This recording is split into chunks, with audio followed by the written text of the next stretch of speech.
Telugu Desam party Mahanadu కార్యక్రమాన్ని శ్రీకాకుళం నుంచి నెల్లూరుకి మార్చేశారు. మొదట విజయనగరంలో అనుకున్నారు, నెల్లిమర్లలో దాదాపు స్థలాన్ని ఖరారు చేశారు. ఆ తర్వాత శ్రీకాకుళం మార్చారు. శ్రీకాకుళంలో కూడా దాదాపు వేదికకు అవసరమైనటువంటి స్థలాన్ని ఫైనల్ చేశారు. అంతా చేసి చివరికి ఇప్పుడు నెల్లూరులో మహానాడు కార్యక్రమాన్ని నిర్వహించేందుకు సన్నాహాలు చేస్తున్నారు. అయితే ఇప్పుడు ఈ మహానాడు సందర్భంగా నెల్లూరు తెలుగుదేశం పార్టీలో కుంపటి రాజుకుంటుందా అనే సందేహాలు కలుగుతున్నాయి. ఇప్పటికే నెల్లూరులో తెలుగుదేశం పార్టీలో ఆధిపత్య పోరు నివురుగప్పిన నిప్పులా ఉంది. చాలా సందర్భాల్లో ఇద్దరు మంత్రుల మధ్య వర్గపోరు బాహాటంగానే నడుస్తుంది.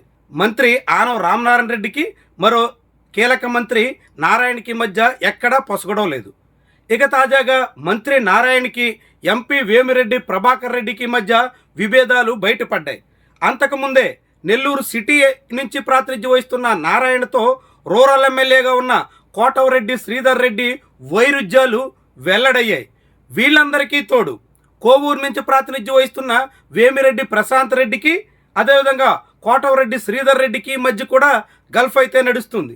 ఇలా అనేక రకాల ఈక్వేషన్స్లో నెల్లూరు తెలుగుదేశం పార్టీలో ఏ మాత్రం ఐక్యత కనిపించట్లేదు.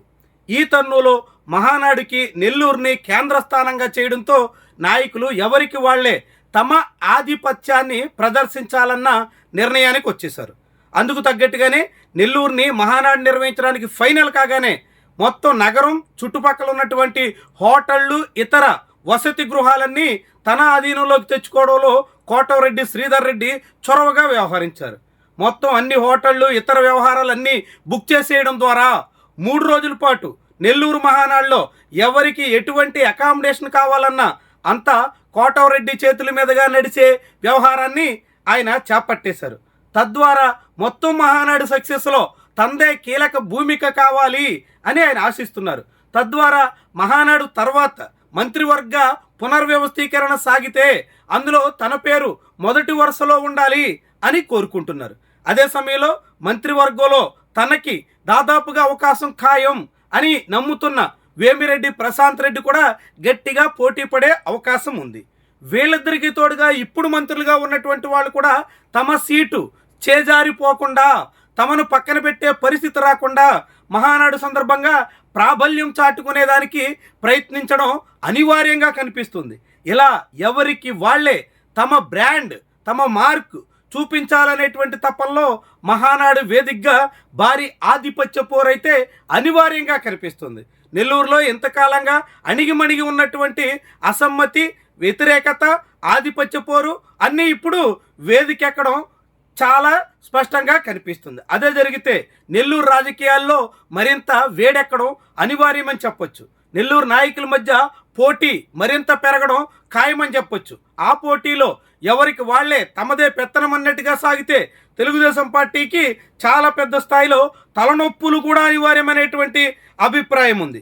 మరి ఈ పరిస్థితిని ఆ పార్టీ నాయకత్వం ఎలా సముదాయిస్తుంది, ఎలా సర్దుబాటు చేయగలుగుతుంది, ఎలా నేతల మధ్య సమన్వయాన్ని, సఖ్యతను పెంపొందించగలుగుతుంది, ఇవన్నీ మహానాడు విజయం మీద ప్రభావితం చేసేటువంటి అంశాలు.